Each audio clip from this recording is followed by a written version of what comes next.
Romanos, no capítulo 13, os versículos de 8 até o 14, dizem assim: a ninguém fiqueis devendo coisa alguma, exceto o amor com que vos ameis uns aos outros. Pois quem ama o próximo tem cumprido a lei. Pois isto, não adulterarás, não matarás, não furtarás, não cobiçarás. E se há qualquer outro mandamento, tudo nesta palavra se resume: amarás o teu próximo como a ti mesmo. O amor não pratica o mal contra o próximo, de sorte que o cumprimento da lei é o amor. Versículo 11. E digo isto a vós outros, que conheceis o tempo. Já é hora de vos despertardes do sono, porque a nossa salvação está agora muito mais perto do que quando no princípio cremos. Vai alta a noite, vem chegado o dia. Deixemos, pois, as obras das trevas e revistamo-nos das armas da luz. Andemos dignamente, como em pleno dia, não em orgias e bebedices, nem em impudicícias e dissoluções, não em contendas e ciúmes, mas revesti-vos do Senhor Jesus Cristo e nada disponhais para a carne no tocante às suas concupiscências. Amém, amados? Queridos, o bloco de texto destinado, então, para essa sequência, esse conjunto de mensagens, começa no capítulo 12, vai se encerrar lá no capítulo 15, apresenta, desde quando começa o capítulo 12 lá, um novo estilo de vida, um jeito diferente de viver a vida. Há algo novo sendo estabelecido. Há algo novo sendo trazido para as pessoas, sendo trazido para o mundo, por assim dizer, e que veio para quebrar uma porção de paradigmas e estabelecer algo que verdadeiramente as pessoas não estão acostumadas a lidar. Existem leis e essas leis vão continuar existindo. Traduzindo para os nossos dias, o que você vai ver no capítulo 12, em seus primeiros versículos, a partir do versículo 3, acerca dos dons espirituais, cada um tem o seu dom, mas todos eles vão ser úteis à igreja conforme a vontade do Senhor e conforme a maneira que Ele pretende te usar. As virtudes recomendadas para o uso e no uso, e por que o uso desses dons. Quando começa o capítulo 13, ele vai tratar acerca da questão da obediência às autoridades civis, ao Estado, por assim dizer, porque não é pelo fato de nós termos um rei, e o nosso rei reina, ele já reina, nós somos chamados para ser súditos de um rei, em um reino que já é real, o reino de Deus aqui na terra, amém, amados? E não é pelo fato de sermos súditos desse rei, que automaticamente passamos a ser desobedientes aos reinos da terra. É preciso que continuemos preservando obediência às leis estatais. Tudo isso diz respeito a um bom testemunho cristão. Precisamos abrir os olhos para isso, porque é uma grande realidade. E a impressão que a gente tem é que os crentes daqueles dias estão começando a levar tudo de qualquer jeito, que como quem diga, se nós não somos dessa terra, somos do reino do céu, essas leis aqui não nos interessam. E o apóstolo Paulo está deixando claro que não é assim que a coisa funciona. É preciso que haja ordem na coisa, e tudo isso vai sendo bem estabelecido. E chegamos aqui, no trecho em que pretendemos expor na noite de hoje. Uma lei maior, uma lei prioritária, uma lei acima de qualquer lei, uma lei que vem antes de qualquer lei, e uma lei que vai passar por cima de tudo quanto é lei, sem aboli-las, sem desprezá-las, muito pelo contrário, honrando-as, respeitando-as, mas marcando em nós definitivamente características de um povo completamente diferente de todos os povos da terra. Amém, amados? A lei do amor. Desde quando a lei é dada lá no Monte Sinai, quando Israel está fugindo do Egito, vamos dizer, a fuga acabou, mas a fuga do mundo não acabou, e se o Egito é mundo, entendam que o período de deserto continua sendo um período de fuga, continua sendo um período de peregrinação em terra que não é nossa. Se o mundo não nos pertencia, se o Egito não era a terra do povo de Deus, o deserto também não era. Não era para eles, não é para mim, nem para você agora. Mas é indispensável que tenhamos de passar por ele. E no deserto, mesmo naquele período, o Senhor estabelece leis. E embora existam aquelas leis, depois você dá uma olhadinha, Êxodo capítulo de número 20, você vai encontrar ali o famoso decálogo, os 10 mandamentos. E se você for fazer uma análise criteriosa daquilo ali, nada mais é que uma expressão de amor. Cumpra com aquilo ali direitinho, que automaticamente você vai estar amando primeiro a Deus e depois o próximo. É estabelecido daquela maneira. Depois daqueles mandamentos, os homens colocam mais um bocado, alguns expressando um bom relacionamento com os ritos da religião, ainda que matando pessoas, acabando com gente, destruindo nações, mas religiosamente era uma beleza, e chega até o Senhor Jesus com uma mensagem que parece algo novo, mas de novo não tem nada. Lembrando aqueles homens, mais uma vez, que o maior dos mandamentos é amar a Deus sobre todas as coisas. Amém, queridos? E que há um segundo mandamento que está atrelado ao primeiro. O segundo completa o primeiro não tem sentido de existência se o segundo não for verificado. Amarás ao teu próximo como a ti mesmo. Nesses 2 mandamentos estão aí resumidos todos os mandamentos da lei. A ninguém fiqueis devendo coisa alguma. Por que Paulo abriria aqui esse pedacinho exatamente com esta determinação? Os versículos 5, 6 e 7 anteriores aí estão relacionados às nossas obrigações para com o Estado, para com as demais pessoas. Já que ele estava falando em cumprimento de lei, ele vai falar aí de impostos. Olha aí o versículo 5. É necessário que lhes estejais sujeitos, não somente por causa do temor à punição, mas também por dever de consciência. Versículo 6. Por esse motivo também pagais tributos, ou seja, os impostos têm que ser pagos, por mais tiranos que esses administradores sejam, né?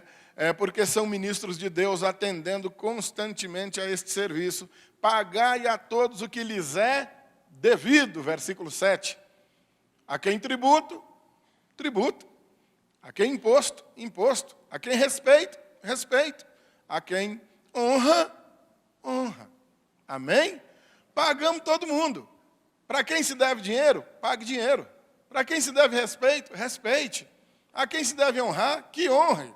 E dessa maneira vamos cumprindo com todas as nossas obrigações. Estamos pagando todo mundo está sendo pago, está tudo jóia, está tudo beleza. O nosso testemunho está uma beleza. Ô, rapaz, o Walter é gente boa, está pagando todo mundo direitinho, ele deve respeito ali, ele respeita, ele deve ali suas obrigações, tem cumprido. Nós nos deparamos com pessoas que, às vezes, no afã de se apresentar como alguém irrepreensível, acaba se colocando na posição de maior digno de repreensão ainda. Porque eu pago minhas contas em dias. Ô, meu amado, então dê glória a Deus. Tem tanta gente que adoraria pagar e não consegue. E pagar as contas em dias não é nenhum favor, é nossa obrigação. Ruim é quando nós não pagamos elas em dias. Esquecemos, passamos de um dia para o outro, né, seu Mateus? Vence o boleto do Mateus ali no dia 6, quando é no dia 7. Pai, tem que pagar meu boleto. Vem vencer quando? Não, venceu ontem. Mas meu filho. Aí lá vem aquele jurinho chato. Um esquecimentozinho de nada, né? Então, não é motivo de se gloriar, mas motivo de dar glória a Deus. Oh, maravilha, paguei as contas tudo. Não sobrou nada, mas paguei todo mundo. Que maravilha. E Paulo vem com essa conversa aqui. E a ninguém, depois dessa exposição toda, a quem isso paga aquilo, a quem aquilo outro paga aquilo outro, a quem deva, seja lá o que esteja devendo, vai e pague, pegou o objeto emprestado, devolva, quebrou, conserte, roubaram, se vira, compre outro e dê, e assim é a vida mesmo. Se não der para ser na hora, depois se vira. E ele começa aqui o versículo 8 com as instruções para nós, que temos o amor como lei. A ninguém fiqueis devendo coisa alguma. Amém? A ninguém fiqueis devendo nada. Joia.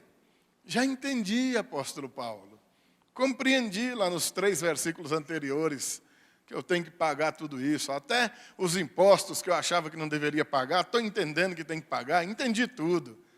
A ninguém fiqueis devendo coisa alguma, exceto o quê? Existe alguma coisa que é para ficar devendo? Agora não é exegese, não é hermenêutica, não precisa de formação teológica, agora é só português mesmo, só língua portuguesa. A ninguém fique devendo nada, exceto o amor. Espera aí, como é que é esse negócio? O amor é para ficar devendo, é? Tudo é para pagar. Não é para ficar devendo nada a ninguém, tudo é para ser pago. Mas o amor é para ficar devendo? Amados. Mas vamos explicar isso aqui melhor. O que o apóstolo está querendo dizer, meus amados irmãos, é que esta conta é impagável. Você, eu, a pessoa mais amorosa que já botou os pés ou que ainda vai pisar nesse mundo, qualquer um de nós, jamais vai conseguir quitar essa conta. Não existe medida de amor com a qual você ame o seu irmão, o teu próximo, que vai fazer então com que você esteja isento e com a promissória rasgada e podendo dizer, não devo mais nada, paguei tudo. Amei o tanto que podia amar, o tanto que era para amar eu amei, pronto. Não preciso te amar mais do que isso. Tá bom, viu, Maurício? Só esse tantinho que eu vou te amar, viu? Não. Não há limites para se amar. E principalmente, cumprindo com o mandamento que o Senhor nos deixou, e principalmente ainda, mais efusivamente ainda, conforme as declarações dele lá nos evangelhos. Presta atenção. Amai o vosso inimigo. Abençoai o que vos persegue. Abençoai e não amaldiçoeis. Se ele tiver fome, dá-lhe de comer. Se ele tiver sede, dá-lhe de beber. Se ele tiver com frio, tu agasalhe. Se ele tiver preso ou enfermo, você vai visitá-lo. Mas, espera aí, pastor, isso é o meu inimigo. Eu quero matar meu inimigo. Eu quero que o meu inimigo caia para a 2ª divisão mesmo. Cai mais, Vasco. Vai para a 3ª, para a 4ª. Ele não está falando de ninguém que não nosso próprio inimigo. Amados, e ainda esclarece que amar os que nos amam, que graça tem? Até os gentios fazem isso. Amar o inimigo é que é o desafio. E como nós fomos estabelecidos aqui como um povo diferente de todo o resto do povo do mundo, nós seremos marcados e conhecidos pelo mundo inteiro em virtude dessa característica. Que nós somos capazes de dar de comer, dar de beber, hospedar, vestir aquele que nos faz o mal. Porque aquele que nos faz o bem, amar meus filhinhos, é moleza. Somos chamados para algo mais. Você está entendendo como a conta é dureza de se pagar? A ninguém fiqueis devendo nada, mas o amor você vai ficar devendo. Tudo bem, pastor. Já estou conseguindo amar aquela mala sem alça. Ele passou um perrengue outro dia, socorri aquela marmota. Não fui lá não, mas mandei o socorro por alguém. Está melhorando, melhorou um pouquinho. Já dá para melhorar mais, porque você continua devendo. Nós sempre seremos devedores desse amor. Não há limite. Não há limite.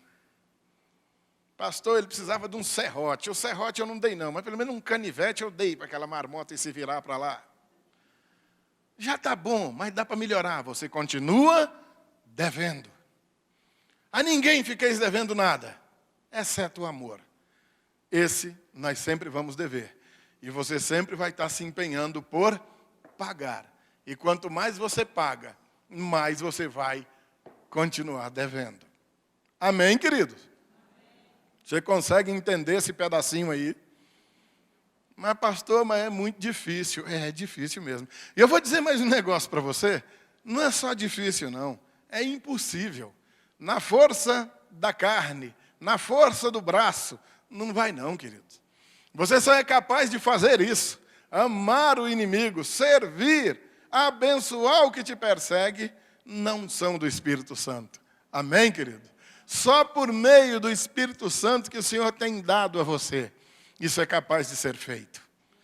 Por isso é que somente nós, nesse planeta, os servos do Senhor, são capazes de cumprir essa determinação. Não adianta você dar esse conselho lá para o teu colega de serviço ou para aquele familiar que não quer saber de conversa com o Evangelho, que nunca se converteu, que não quer saber de papo com Jesus. Isso aqui para ele é conversa fiada, é utopia, é filosofia, não serve para nada. Isso aqui é para nós. Até porque Paulo não está escrevendo para incrédulos, não. Isso aqui foi escrito para crentes. Está endereçado para a igreja. Ou seja, é para mim, é para você. Pastor, mas eu não dou conta. Eu também não. Você acabou de arrumar um colega. Nem você, nem eu e nem ninguém. É no poder de Deus que em nós opera. Amém, amados? É nele que nós nos capacitamos para isso. Vem dele essa força. Vem dele essa capacitação. E agora vem os esclarecimentos. A ninguém fiqueis devendo coisa alguma, exceto o amor com que vos ameis uns aos outros, pois quem ama o próximo tem cumprido a lei. Amém? Então, não precisa se preocupar com sábado, nem com carne de porco, nem com coisa nenhuma, nem com cobiçar o jumento de ninguém, porque se você ama verdadeiramente, o próximo você não vai cobiçar o jumento dele, a esposa dele, ou o marido dela. É tudo muito simples, parte do amor. Versículo 9. Pois isto, não adulterarás, não matarás, não furtarás, não cobiçarás. E se qualquer outro mandamento, tudo nesta palavra se resume. Amarás o teu próximo como a ti mesmo. A menos que você sofra de algum distúrbio mental, que faça você cortar-se a si mesmo, ferir-se a si mesmo, e que leva alguns, inclusive, a dar cabo da própria vida, qualquer pessoa normal, em sã consciência, não fará mal a si próprio. Amém, queridos? E assim como você não é capaz de fazer um mal a você, não faça mal a outrem. Não xingue o outro no trânsito porque ele te deu uma fechada, porque você também vive fechando os outros por aí. Não diga que não fecha não, porque fecha sim. Eu não vi não, mas Deus viu. Não xinga o cara porque ele te ultrapassou pela direita, porque você também já fez isso. Estão entendendo, amados? Faça aos outros o que gostaria que os outros fizessem a você. Essa é a lei do amor. Versículo 10. O amor não pratica o mal contra o próximo, de sorte que o cumprimento da lei é o amor. Amou? Pronto. Está tudo certo. É só isso que tem que fazer. Só amar. Puxa vida, pastor, nunca imaginei que fosse tão simples. Uma lei de mandamentos enorme, tão grande, eu achei que precisava daquilo tudo. Não, é só amar. Está tudo resolvido. Um baita de um resumo. Moleza? E agora, né? Agora vamos lá, meus amados. Tudo tem um porquê. Tudo tem suas finalidades. Versículo 11. Porque, e digo isto a vós outros, que conheceis o tempo. Amados, primeiro, se isso aqui está sendo endereçado para crentes, para pessoas convertidas ao Senhor Jesus Cristo, automaticamente essas pessoas já foram informadas de que esse mundo velho aqui, ó, já era. Isso aqui não tem mais salvação. É como nos dias lá do profeta Jeremias, tadinho do Jeremias. Os profetas anteriores a ele ainda avisavam, ó, a gente se arrepende, aí Deus vai ficar com dó de nós e não vai destruir, não. É só a gente se arrepender, abandonar o pecado. Nos dias de Jeremias já não tem mais esse recado. Falou, ó, gente, agora vocês podem se arrepender, inclusive é até bom que se arrependa mesmo, só que não tem mais jeito não, viu? Agora já era, agora a viola vai para o saco, a vaca foi para o brejo. Agora a destruição vem de todo jeito, querendo, sem querer. A mensagem para hoje é a mesminha. Isso aqui já engatou uma quinta marcha no caminho da perdição, no caminho da destruição, que não tem mais volta. Não tem freio, está um morro abaixo carregado que não tem mais conversa, não. É questão de dias. Nós vivemos um período da história da igreja onde o crente foi chamado de lunático, fanático, burro, abestado, porque falava num tal de fim do mundo, não era? Só o crente que falava num tal de fim do mundo. Ah, o fim do mundo, conversa, oh, bando de crente abestado. Acaba não, rapaz. Um mundão bom desse vai acabar o quê? Hoje, aquele que zombava do crente, continua zombando por outros motivos, mas já chegou à conclusão de que sim, isso aqui vai acabar mesmo. Uns falam em 100 anos, uns falam uns 50, que realmente a água vai acabar, não vai ter comida para todo mundo, gente vai comer gente, em algum lugar isso já está acontecendo, porque já não cabe mais gente nisso aqui não. Eu estou no Piauí, vai fazer 8 anos agora, e a sensação que eu tenho é que cheguei lá cozinhando e hoje eu estou torrando. O próprio piauiense já não está aguentando mais, ele está chorando. Ah, isso aqui toda a vida foi quente, mas igual esses dias. Falei, rapaz, cada dia o foguinho que está chegando para derreter isso aqui está mais perto. Parece que a cada ano o Senhor dá mais uma torcidinha no registro do bujãozinho do gás lá. Já era. E você liga a televisão, está lá ministérios e mais ministérios, evangélicos, gospels ou outros diabos de nome que se inventa por aí, prometendo mundos e fundos para o povo, contanto que vá, participe de determinada campanha, dê um jeito de colocar muito dinheiro lá, que se não tiver dinheiro a coisa não anda, e prometendo, então, vidas maravilhosas aqui nessa terra. E todo mundo vai virar empresário, e todo mundo vai ficar rico, e os testemunhos são nesse sentido. Ah, eu fali, eu estava morando na rua, eu ia passando aqui já pensando em tomar um veneno e morrer, e eu vi a campanha, vim, participei, agora eu tenho 2 empresas, 4 fazendas, não sei quantos carros emprestados, importados, minha mulher me largou, mas agora eu tenho essa novinha, turbinada, bonitona aqui agora. Então... O evangelho virou isso. Se transformou nessa coisa. Quer dizer, o evangelho não virou coisa nenhuma. O evangelho do Senhor continua sendo o evangelho, poder de Deus para a salvação de todo aquele que nele crê. Mas homens inescrupulosos têm transformado o evangelho, ou tentado transformar o evangelho em alguma coisa com essas características. E lá vem o Paulo falando dessa lei do amor e explicando o motivo. E digo isto a vós, vós outros que conheceis o tempo. Que tempo? O tempo que já se acabou. Estamos aqui agora, amanhã não sabemos. Se o Senhor ainda demora um pouco para voltar, mas nós não temos garantia nenhuma que vamos viver mais uma semana, um mês, um ano, um dia. Eu estou fazendo planos de ir ali para a casa da minha cunhadinha amada, dormir, amanhã vou levantar, caçar o que fazer, mas isso é na minha cabeça. Nos planos de Deus, de repente, se acaba agora. É um carocinho aqui no coração, numa veia aqui em top, pronto, puf, o pastor Walter morreu, rapaz. Gente boa, né? Era, depois que morre, tudo, beleza, né? Gente boa, morreu, rapaz. Morre mesmo. Tá para morrer só precisa estar vivo. E até onde me consta, eu acho que eu ainda estou. Mas tem ensinado as pessoas que elas são imortais.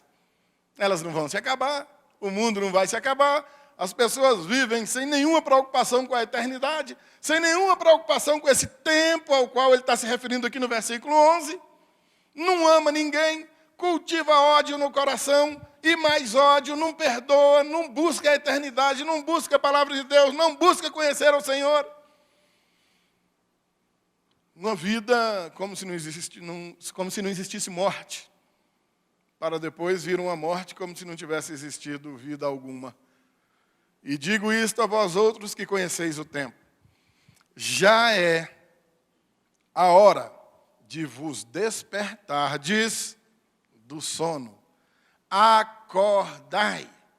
Acorda, pelo amor de Deus. Nós não temos mais tempo. O tempo já acabou. Temos garantia nenhuma que ele vai durar mais. Já era. O tempo esgotou. Vamos aproveitar o minutinho que ainda temos para viver esse evangelho e anunciar esse evangelho. É preciso que outros tomem conhecimento daquilo que nós conhecemos. A convicção que hoje temos precisa ser transmitida a outros. Amém, queridos? Já é hora de vos despertardes do sono. Eu, particularmente, não espero o cumprimento de mais nenhum sinal para a volta do Senhor. Nenhum. Tudo quanto haveria de se cumprir, já se cumpriu. No meu humilde entendimento, o que detém o Senhor em sua vinda ainda é o completar dos salvos do Senhor. Talvez por isso o apóstolo Pedro tenha dito lá na sua segunda epístola, capítulo 3, versículo 12, esperando e apressando o dia de Deus. Como apressando? Nós, a igreja pode apressar a vinda do Senhor e somente nós e mais ninguém. Não existe outro meio dos eleitos do Senhor virem a Ele, senão por meio de ouvirem. É indispensável que ouçam, e não virão anjos do céu para falar, não virá ninguém anunciar. Esses que anunciam somos nós mesmos. Mas a igreja está dormindo. Amado de meu Deus, você foi resgatado das trevas para a luz do Senhor, a fim de anunciar essas virtudes dele. É para isso que você foi salvo. Amém? Pastor, já parei de beber, já parei de fumar. Maravilha, está fazendo um bem para você e para quem está do teu lado. Porque ficar do teu lado contigo fumando era horrível. Agora, amados, é cumprir com um papel que foi designado para nós mesmos. Anunciar o Senhor. Já é hora de vos despertardes do sono, porque a nossa salvação está agora mais perto do que quando no princípio cremos. E como está mais perto? Cada minuto que se passa, mais próximo ela está. Ele usa um termo agora bonito, poético, versículo 12. Vai alta a noite e vem chegando o dia. As trevas vão se dissipando cada vez mais. É como a alvorada que vem chegando, o amanhecer do dia, clareando devagarinho, você vendo o sol nascendo. Você que viaja de madrugada, vê na estrada ou no avião o dia amanhecendo, é uma coisa linda. É exatamente isso que vai acontecendo. De modo que essa luz vai raiar, o dia vai brilhar, a noite, a treva vai acabar completamente. Isso é a vinda do Senhor. Amém, amados? Deixemos, pois, as obras das trevas e revistamo-nos das armas da luz. As obras das trevas são aquelas que nos envergonham, e porque elas nos envergonham, nós só temos coragem de fazer no escuro. No claro a gente não faz. A gente não quer que todo mundo veja. Porque a falta do temor de Deus não nos permite lembrar que Ele está vendo. Versículo 13. Andemos dignamente, como em pleno dia. Você não anda em pleno dia na luz do dia de qualquer jeito, como quem levanta de madrugada para ir na geladeira beber um copo d'água, né? Embora não haja pecado nenhum nisso, mas você vai como estava, né? Você não vai naquele mesmo estado dar um passeio meio-dia e ir ali no Carrefour buscar uma verdura. Porque o que se faz à luz do dia, o que se faz demonstrando para todo mundo sem pudor e vergonha nenhuma, são obras das quais não podemos e nem devemos nos envergonhar, porque são obras lícitas, corretas, abençoadas. Andemos dignamente como em pleno dia, não em orgias e bebedices, nem em pudicícias e dissoluções, não em contendas e ciúmes, como quem aguarda o encontro com o Senhor, qualquer instante. Até porque esse instante pode ser daqui minutos. Amém, amado? Está pronto para encontrar com o Senhor? Lembro de uma certa igreja muito animada, e o povo, aleluia, e o pastor pergunta: quem tem certeza da salvação aí? Amém! Quem quer ir morar com o Senhor no céu? Amém! Todo mundo, o pastor pega uma peninha, joga para cima. Na cabeça de quem essa peninha sentar, ele vai morar com Jesus agora. E o culto, aquela animação, o culto acabou e a peninha voando. Chegava perto do irmão, o irmão...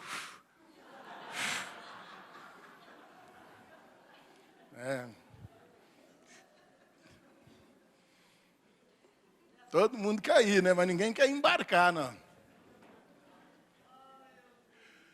Única certeza que nós temos, a de que vamos morrer. E a igreja sonolenta tem se esquecido disso. Esquecido da nossa própria morte. E esquecido da morte de pessoas que nós amamos. E até de alguns que nós não conhecemos. Mas como ele está dizendo aqui que não é para ficar devendo nada a ninguém, exceto o amor, ou seja, nós somos devedor a todos, seja de dentro da igreja ou de fora dela.